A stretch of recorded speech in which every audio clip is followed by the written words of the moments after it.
do on this tour. Here goes Jack, though, digging in on that first section.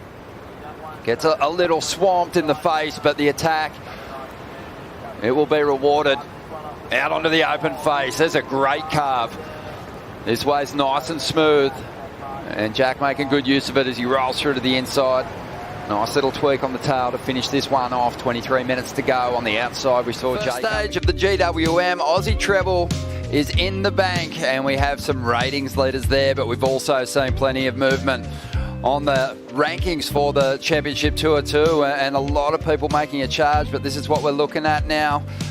Jack Robinson taking control of that Aussie Treble with that tank in mind. Everyone wants that tank. It's been on show down here at the event site. Looks sensational. Oh, it looks amazing. You drive across Australia with that thing. But look, it's deadly for Jack because, I mean, he's going up to Burleigh. He lives on the Gold Coast now. He's going to feel at home. And then he goes actually to his, his real home, which is Western Australia, where he's won out there a couple of times before. So, I mean, the Australian leg for him is shaping up to be a good one.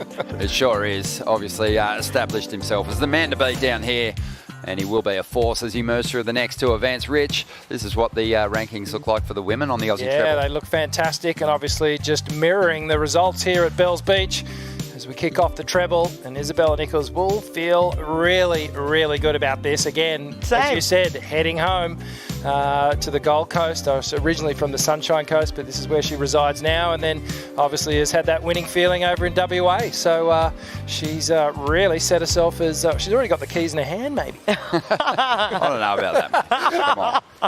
I mean, it's been a remarkable run already, back-to-back finals, and she has gone skyrocketing up the actual Championship Tour rankings as well. But we mentioned that there's been quite a bit of movement on the Tour leaderboard for the Championship Tour. The men's number one, still Italo hanging in there. Ethan Ewing still in that second spot, but Jack Robinson overtaking Yago Dora, and Kanoa Igarashi also charging towards the top five. Yeah.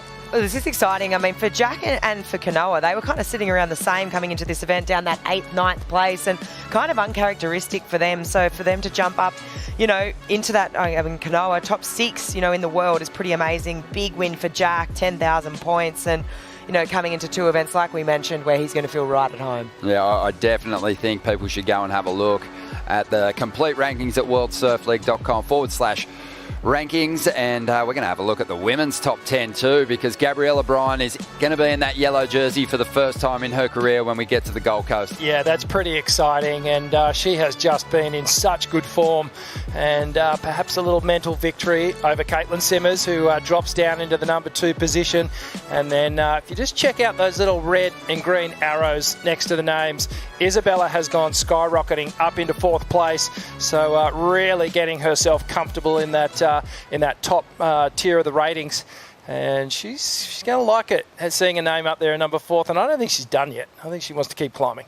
Usually this time of year, we're just ripping off the back end of the ratings and throwing a whole heap of people back on the Challenger Series, but we've afforded them a couple of more events to save themselves, and the race to survive the card is going to be so interesting when we get to Margaret River, because it has, a lot of surfers have closed that gap with the people that were ahead of them on the rankings. Yeah, it seems like there's definitely was room to move. We had top seeds going down.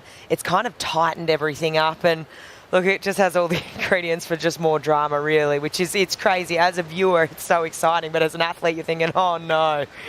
Well, we saw it all this year at the 62nd running of the Rip Curl Pro Bells Beach. Different conditions, different locations.